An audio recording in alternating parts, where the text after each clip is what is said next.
Halo pemirsa She Magazine. Senang sekali kita berdua ketemu lagi dengan pemirsa di rumah dan mengikuti program persembahan dari VOA yaitu She Magazine Sharing and Empowering. Bersama saya Ian Umar dari apartemen saya di Washington DC.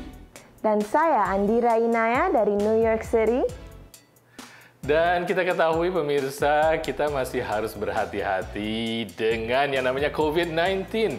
Karena varian BA4 dan juga BA5 saat ini cukup mendominasi di berbagai belahan dunia termasuk di Indonesia dan juga di Amerika ya. Di Amerika juga sedang cukup marak ya Naya ya? Iya, dan alhamdulillah Joe Biden, Presiden Amerika Serikat, sudah hasil negatif dari COVID. Ya, dia sempat positif ya selama hampir 1 minggu dan melakukan isolasi. Jadi pemirsa beneran deh, kayaknya COVID-19 ini menyerang semuanya. Presiden Amerika juga kena dan tidak mengenal siapapun. Jadi kita memang harus berhati-hati, prokes tetap harus dijalankan. Kalau belum bisa untuk ngumpul-ngumpul di dalam ruangan, mungkin di luar ruangan.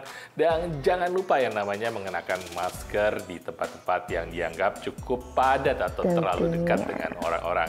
Oke pemirsa, tentunya She Magazine akan mempersembahkan berbagai berita dan juga cerita dari berbagai mancanegara.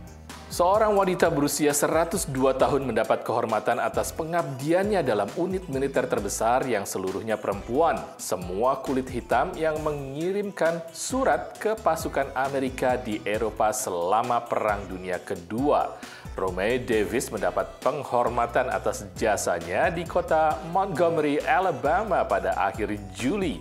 Kehormatan tersebut menyusul keputusan Presiden Joe Biden bulan Maret yang mengesahkan penghargaan medali emas Kongres atas unitnya, Batalion Direktori Pos Pusat 6888. Militer Amerika pada masa itu masih tersegregasi ras selama perang. Draupadi Murmu yang berasal dari etnis minoritas terpilih sebagai Presiden Pribumi pertama India menjadikan perempuan kedua dalam sejarah negara itu yang memegang jabatan presiden. Lebih dari 4.500 anggota parlemen nasional dan negara bagian memberikan suara dalam pemilihan presiden. Jabatan Presiden India sebagian besar merupakan posisi seremonial dan kekuasaan eksekutif kepala pemerintahan dipegang oleh Perdana Menteri dan kabinet di bawah konstitusi India. Penonton Lebanon akhir Juli menyaksikan kontes Miss Lebanon pertama sejak 2018. Kompetisi ini telah tertunda selama 3 tahun akibat krisis ekonomi dan diperparah pandemi COVID-19. Yasmina Zaitun, mahasiswi jurnalistik berusia 20 tahun meraih gelar Miss Lebanon di panggung Forum du Beirut. 17 kontestan berpartisipasi dalam kompetisi tersebut. Pemenangnya mendapat hadiah utama sebesar $100.000 Amerika dan akan bersaing dalam kontes Miss World dan Miss Universe. Pemirsa, seperti yang kita ketahui, banyak sekali perempuan memilih untuk memiliki usahanya sendiri. Namun untuk memulai sebuah usaha baru perlu dedikasi. Apalagi kalau misalnya industri yang dipilih adalah kuliner. Sudah banyak sekali ya pesaingnya dan mestinya ada strategi baru ataupun juga taktik baru untuk meraih para pelanggan atau konsumen dalam industri kuliner ini. Jesselyn bersama suami dan 4 orang rekan bisnis memulai usaha kuliner di tengah masa pandemi. Dengan tekad dan keyakinan yang mantap, kini restoran yang mereka buka mulai ramai dengan pelanggan.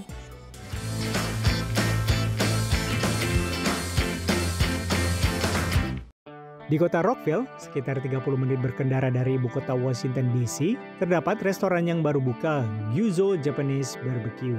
Salah seorang pemiliknya adalah diaspora Indonesia. Nama saya Jesslyn Gabriela, saya adalah salah satu pemilik restoran Gyuzo Japanese Barbecue di Rockville, Maryland. Restoran ini rencananya akan dibuka awal 2020, namun karena pandemik baru bisa beroperasi November 2021. Kita dapat bantuan dari pemerintah, tapi juga kita, puji Tuhan pas awal-awal buka, ada aja yang datang gitu, kayak ada aja yang kayak customer yang datang. Awal-awal kita nggak expect bakal rame, Pertama mungkin karena kita undang banyak Yale elites, itu bantuan mereka juga. Jadi yang local Yale elites di sini bantu kita buat promote bisnis kita. Jadi orang-orang yang lihat dia punya Yale elites itu punya page, datang ke sini dan tahu tentang bisnis kita. Pada masa pandemik, banyak orang menghindari pekerjaan yang harus bertemu dan tidak bisa menjaga jarak dengan orang lain. Jadi sempat juga kesulitan cari karyawan. Sekarang lebih enggak sih, sekarang lebih gampang, lebih mudah dapat staffnya, tapi awal-awal pas buka ya susah. Makanya kita semuanya, kita berempat semua turun tangan kerja di sini. Sekarang kita ajak Anda melihat persiapan di dapur. Kita siapin rice and noodle dishes, yang ikut ramen juga, habis itu appetizer-nya, dan seperti yang kita bisa lihat ada potong-potong daging juga di sini. Tapi kalau daging kita masaknya di meja. Di meja nanti ya. My lunch was delicious. Thank you. Yeah, I had a bento box with steak and chicken and curry rice and other wonderful dishes. Ini kan kalau dilihat model-modelnya sama ya dengan Korean barbecue. Tapi perbedaan yang mendasar tuh apa sebenarnya? Kualitas kita lebih mementingkan kualitas sih daripada kuantitas. Kalau misalkan Korean barbecue kan lebih banyak kan. Dan dagingnya jor-joran gitu kan, ya. Itu all you can eat. Dan kita juga ada wagyu. Korean barbecue biasanya nggak ada wagyu. Wah, kalau gitu boleh nyobain wagyunya ya? Nah, ini wagyu yang melting di mulut. Ini aku masukin semua. Bismillahirrahmanirrahim. Top. Enak gak? Walaupun kecil, nendang banget. Di Amerika, masih jarang restoran yang mengusung konsep makanan Jepang yang dibakar langsung atau barbecue. Umumnya, konsep ini dilakukan oleh restoran Korea. Dari Rockville, Maryland, Ronan Zakaria dan tim VOA. Restoran Japanese barbecue memang belum banyak ditemui di Amerika. Biasanya memang yang kita kenal adalah American barbecue atau Korean barbecue. Kualitas daging premiumnya biasanya memang menjadi daya tarik bagi pelanggan. Dan kayaknya kelihatannya enak sekali itu daging-daging yang ditawarkan di restoran milik Jesslyn tadi. Dan nggak terlalu jauh loh dari Washington DC. Mungkin itu jadi pilihan saya untuk weekend nanti untuk berkunjung ke restoran Jesslyn. Semoga sukses untuk pengusaha perempuan ini. Dan pemirsa, She Magazine akan kembali setelah yang satu ini.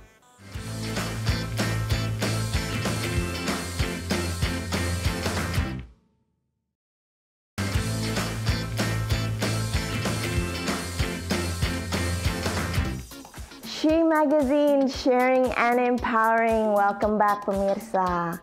Lembaga pemasyarakatan tak sekedar kurungan untuk menjalani hukuman, tapi juga jadi tempat napi mulai proses rehabilitasi agar kelak siap kembali ke komunitas. Ini adalah tantangan terbesar bagi para napi yang berharap bisa kembali ke masyarakat dengan bekal dan keahlian yang dapat membantu mendapatkan pekerjaan layak. Dan benar sekali, salah satu cara unik yang dilakukan oleh sebuah negara bagian di Amerika yaitu Colorado, mereka justru merehabilitasi para napi perempuan ini dengan bersiaran radio. Mereka terlibat dalam sebuah program untuk melakukan siaran, melakukan produksi, dan bersiaran melalui siaran radio dari lapas. Proses ini ternyata membantu mereka untuk merehabilitasi diri sendiri dan juga untuk memberikan image baru atau terbaik bagi masyarakat sekitar.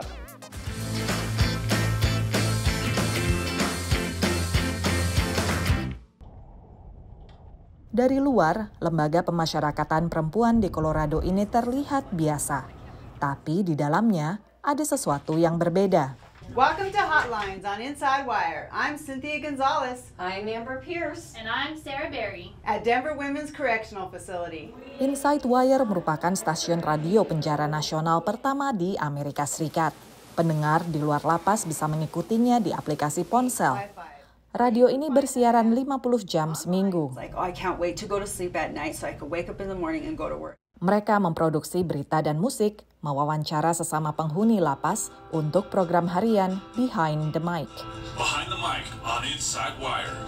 Kali ini Cynthia mewawancara seorang ibu yang ketergantungan narkoba, membawanya kembali masuk penjara jauh dari anak-anaknya. What do you think you want them to know about you most and forgive you for the most? That I chose my addiction over my kids. That's hard to say, but it's the truth. I chose drugs over my kids. And it cost them, and I pray that they can forgive me. Menurut Cynthia, jujur mengakui penyesalan merupakan salah satu cara penyembuhan. Bukan hanya untuk subjek, tapi juga untuk pendengar. I had a victim, and I left behind a victim's family. Menurut Sarah, kriminalitas sering terjadi saat orang merasa hancur. Lewat radio, ia memulai proses penyembuhan sambil menjadi mentor napi lainnya dan menjangkau pendengar di luar. We're trying to create a space that actually gives like a positive way to actually become a part of your community. Mereka dibantu konsultan media kreatif University of Denver. There's just a one edit at 4 minutes 9 seconds to check. Ryan yakin radio menghubungkan napi ke dalam dan luar lapas. Over 90% of Colorado residents of facilities who are incarcerated will return to their community. And so what are we doing in the system to make that a successful experience? Pertanyaan yang mengena untuk produser Amber Pierce yang setelah dipenjara lebih dari 1 dekade akan bebas 2 tahun lagi. What is it going to be like for me out there? Namun pengalaman membantu napi lain berbagi kisah, perkembangan positif, dan perjuangan mereka menambah rasa percaya diri Amber akan masa depannya. Dari Denver, Colorado, VOA. Banyak sekali yang dipelajari oleh para napi perempuan ini, dari wawancara narsum, bikin voice over, ataupun juga siaran langsung, atau mendesain produksi sebuah program audio. Ini skill yang baru mereka pelajari dan juga kayaknya bisa bermanfaat kalau misalnya mereka keluar nanti. Contohnya bisa jadi konten kreator ataupun juga membuat podcast sendiri. Intinya bisa mandiri untuk mensupport mereka setelah keluar dari lapas atau lembaga permasyarakatan ini. I agree, sangat membantu para napi perempuan ini untuk masa depan mereka. Semangat untuk membantu ini juga dirasakan oleh para sesama imigran di Amerika untuk membantu korban perang Ukraina dan Rusia. Salah satunya dengan berjualan boneka piñata kemanusiaan yang dilakukan perempuan pengusaha di asal Nicaragua di Los Angeles.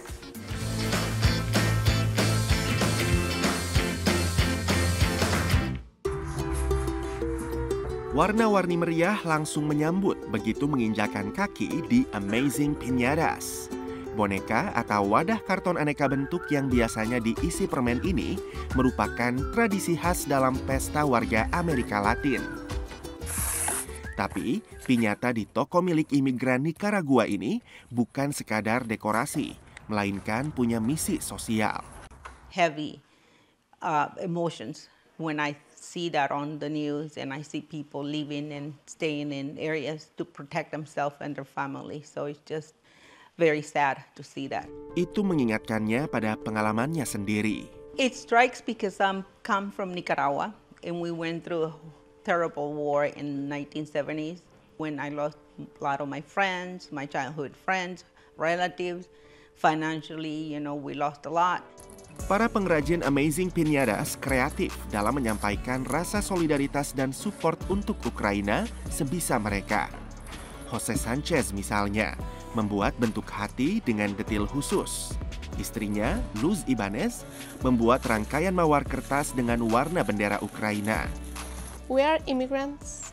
We know how hard it is to be under attack. And we understand how they probably feels right now. So this is the main reason why we want to help.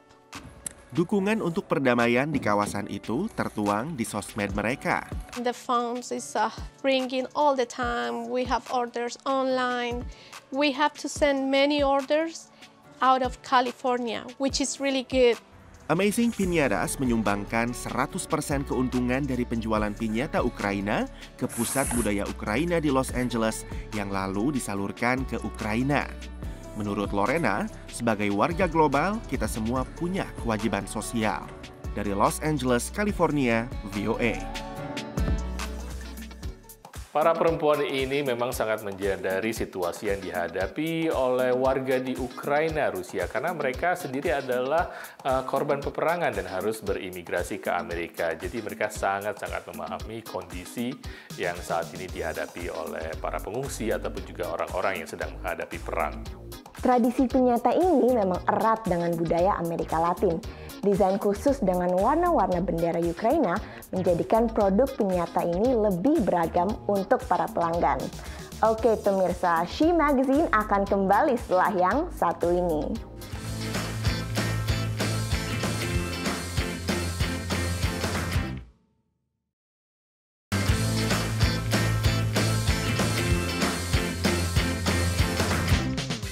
She Magazine, sharing and empowering. Welcome back pemirsa. Mahkamah Agung Amerika mencabut hak konstitusional warga Amerika untuk melakukan aborsi, hak yang sudah berlaku setengah abad.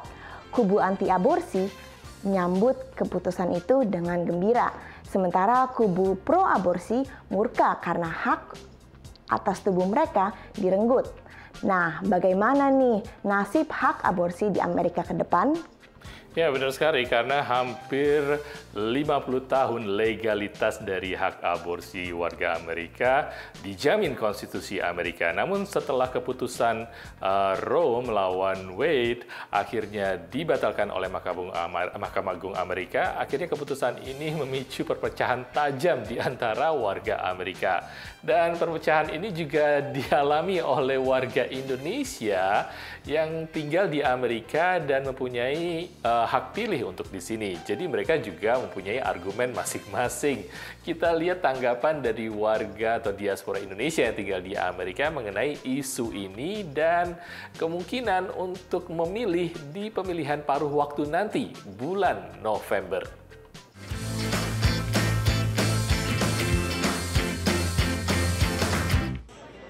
Putusan Mahkamah Agung AS yang membatalkan jaminan federal atas hak untuk melakukan aborsi membuat Elsa, diaspora Indonesia di Washington DC, ikut berprotes di depan gedung MA Amerika Serikat. Dengan membatasi hak-hak perempuan untuk melakukan pilihan apa yang menurut mereka yang terbaik untuk diri mereka. Jadi itu bikin aku marah sekali. Sementara pembalikan putusan ini disambut positif oleh Carol, diaspora Indonesia yang tinggal di Loma Linda, California. Saya melihat ini suatu kemajuan, ya, satu kebaikan gitu loh. Kebaikan untuk anak cucu loh, untuk anak-anak, kita kan sayang anak-anak. Roe melawan Wade adalah kasus yang naik banding hingga ke Mahkamah Agung AS pada tahun 1973. Saat itu, Jane Roe, bukan nama sebenarnya, menuntut Henry Wade, jaksa agung di Texas atas hukum negara bagian yang melarang aborsi, kecuali jika sang ibu dalam kondisi kritis. Hasilnya, 7-2 hakim agung AS saat itu memenangkan Jane Roe dan menyatakan bahwa konstitusi Amerika Serikat melindungi kebebasan perempuan untuk melakukan aborsi. Mahkamah Agung Amerika Serikat beranggotakan 9 hakim agung, termasuk 1 sebagai ketua Mahkamah Agung. Mereka masing-masing menjabat seumur hidup dan hanya sebagian yang akhirnya memilih pensiun. Berbagai putusan MA belakangan relatif terpecah 5-4 atau 6-3. Tapi perubahan besar terjadi saat pemerintahan Donald Trump. Meski hanya menjabat 1 periode, Donald Trump menunjuk 3 hakim agung konservatif yang kemudian dikukuhkan Senat. Ini pencapaian signifikan. Dan sebelumnya hanya Richard Nixon yang pernah meloloskan 3 hakim agung dalam 1 periode. Dengan perubahan komposisi Mahkamah Agung era Trump, saat ini ada 6 hakim agung berpandangan konservatif dan 3 berpandangan liberal. Putusan terbaru MA pada akhir Juni pun memicu polarisasi baru menjelang pemilihan paruh waktu yang akan menentukan mayoritas posisi legislatif federal dan sejumlah posisi di tingkat negara bagian dan kota. Abortion rights, one way or the other, are very strong parts of the party identifications, very strong parts of political identity and political commitments. So it's a little hard to imagine too much changing by someone who already strongly identifies, who's a politician, who's a Republican or a Democrat or something like that. So if they have an effect, I think it's because state legislators or during the federal midterm elections are going to change hands. Meski berbeda pandangan, dua diaspora di Amerika sepakat berpartisipasi dalam pemilihan paruh waktu akan jadi jalan untuk meneguhkan pandangan ideologi mereka.